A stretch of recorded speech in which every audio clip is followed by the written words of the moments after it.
Hey Saints, it's your girl Von Keys Weston. So, um, y'all know I do story time. So, some of you have sent me some inbox messages regarding a story I started when I was talking about a lymphatic drain, and I was showing you on my face, and I was telling you how I need all the lymph, fat, and the drainage because of my current status of my life. I take care of my husband, kid's father, who suffered a second stroke and a second heart transplant, and I'm nice to the lady that he cheated on me with. Okay, all right, so. Let me give you a quick update. So I've been a caregiver since I was 7. My mother had diabetes when I was 7. She almost died. Her sugar was so high that when my father took her to the hospital, they told her, they said, if she goes to sleep, she'll go into a coma. There's nothing we can do. He took her outside and walked around the hospital all night in the cold with no shirt on, no nothing, no jacket. And giving a black coffin. She was like, his name was Alfonso. She called him Fonzo. She was like, Fonzo, let me just lay down. He said, nope, you can't lay down, I can't lay down. He walked around the hospital, around the parking lot. Like that story circulated for years, all my life. He took her around the hospital, walked outside, and kept feeding her black coffee because said if she go to sleep, ain't nothing we could do. Because back then, if your sugar was 500, honey, you go to sleep, you would die. They didn't know nothing about how to have enough insulin to bring it down. At any rate, by the time he takes it back in, hours later, her sugar is controlled enough that she lives. And my mother died 6 years ago, and she was 73. At any rate, she was a double below the knee amputee. She was a dialysis patient. She had glaucoma. I took care of her my whole life. My father, same thing. I took care of him. My father was 6'5", 320 pounds. Honey, he was not to be played with. He was a deputy sheriff, honey. He didn't play. He didn't play. He raised a boy. Okay, I'm keeping my daddy raised a boy.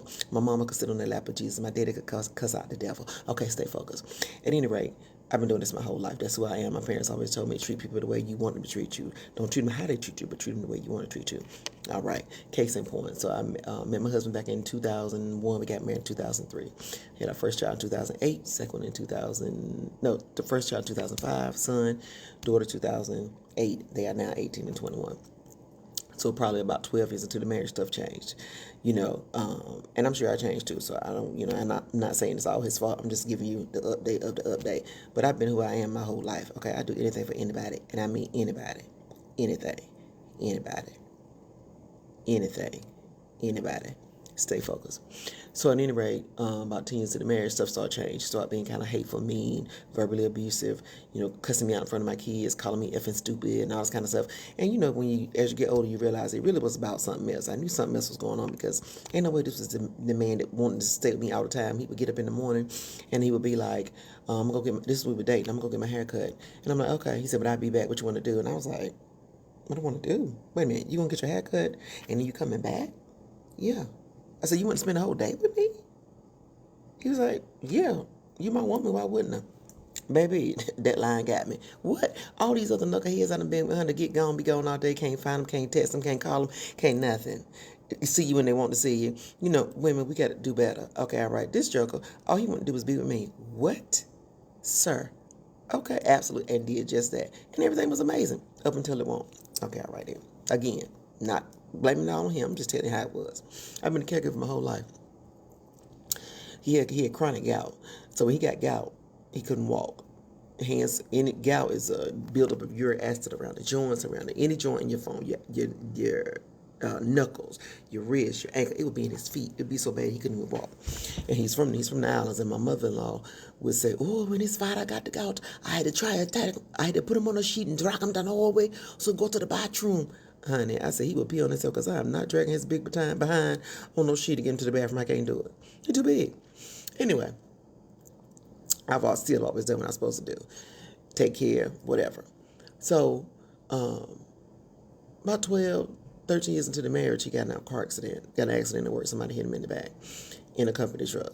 Got into this truck, accident, ended up ended coming out with a big, settlement. Okay, so I work in law. If you don't know, I work in law. Go back and watch my story times. I work in law. I've been working in law for 36 years. So I help do everything. I help do paperwork, anything you could think of that need to be done. I did. I testified in court. I did depositions. I did all the things.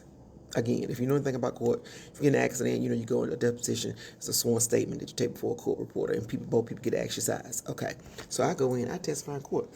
I do all the things. Talk about how the accident has debilitated him. How can't be a, equal provider for the family. Yada yada yada. All this. So he ends up getting this lump sum of money over a period of time. So the first lump sum of money he got was like $90,000. Okay, all right. So he gets to $90,000, and I say, now, granted, I did make more money on my job in the relationship, but he made quite a bit of money because he does HVAC, so he had money on the side. He made putting in units. If you ever had in the HVAC work, you know you make money. You may not make that much money on your regular job, but on your side hustle, Jack, you can make some money. Okay. At any rate, so I paid a bulk of the bills, but still, okay. So when he gets the money, I say, hey, you can give me any of the money you got for this first settlement that I've done all this leg work. Got $90,000. He said, well, how much you want? If you got $90,000 to your wife that you've been married to 12, 13 years, how much you think you would give her? Me being who I am, I work. I said, give me $3,000. You heard what I said. Not 30. I said 3. 1, 2, 3. Because all I'm thinking is, well, I can catch up some bills. I can da-da-da-da-da. We got car notes and da-da-da. $3,000. Honey, he cussed me out like a nigga in the street. Vaughn, what the hell you need $3,000 for? Da-da-da-da-da-da-da-da. I'm sorry, what? What you say now? Cuss me out like a nigga in the street. I said, you keep messing with me, honey, I done took half your mess because you forget who I am and what I do. Vaughn, lawyer up, lawyer up. It was the whole thing. That's when everything started going left.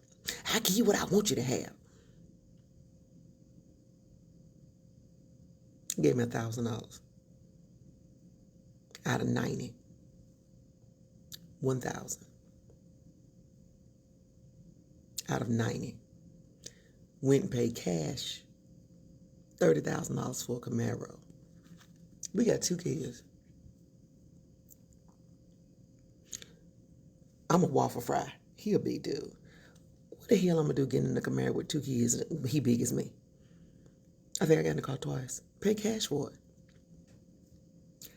I was like, wait, what? We got car notes. If you want to take some money, pay off this van we got, pay off your truck, and then we'll have no car notes. Pay that off.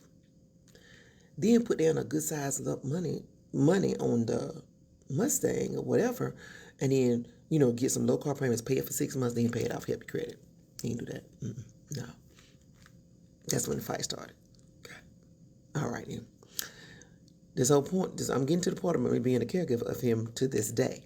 Now, I told you, if I hadn't told you, April 5th would be 23rd wedding anniversary. Okay. I ain't saying I did everything right, but I did everything. Might not have been right, but I did everything I was supposed to do. Took that money, took $30,000, bought a car cash. Gave me $1,000 and cussed me out like a nigga in the street. Who cussed me out in front of my kids. And I knew it all. In hindsight, I knew it was all something was going on already. All right. Fast forward. Yes, probably my dad died in 2016.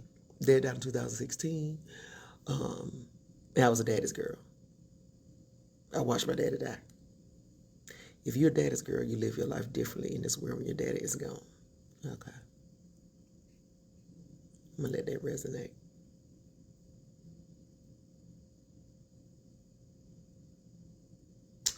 Yeah. My daddy treated me the best any man in my life ever treated me.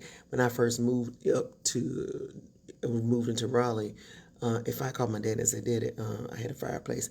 I said, Dad, I can't find no wood here. I'm trying to get a fireplace. My dad lived 2 hours away. I promise you, in 2.5 hours, my daddy was pulling up with a pickup truck full of wood in the back for me so I could have wood for my fireplace. I ain't want for nothing. I digress. Anyway, case in point. My husband ends up getting sick. Okay? Oh, no, let me back up. Before he got sick, we're really going through it now because it's a lot of verbal abuse. It's just a lot of everything. And I was like, yeah, I'm fit to get up out of here. I'm not doing this. I don't want my kids to think that this is normal. I don't want them to go through life saying, okay, if somebody treats you and talk to you like this, I don't care, whatever. You don't say nothing like this.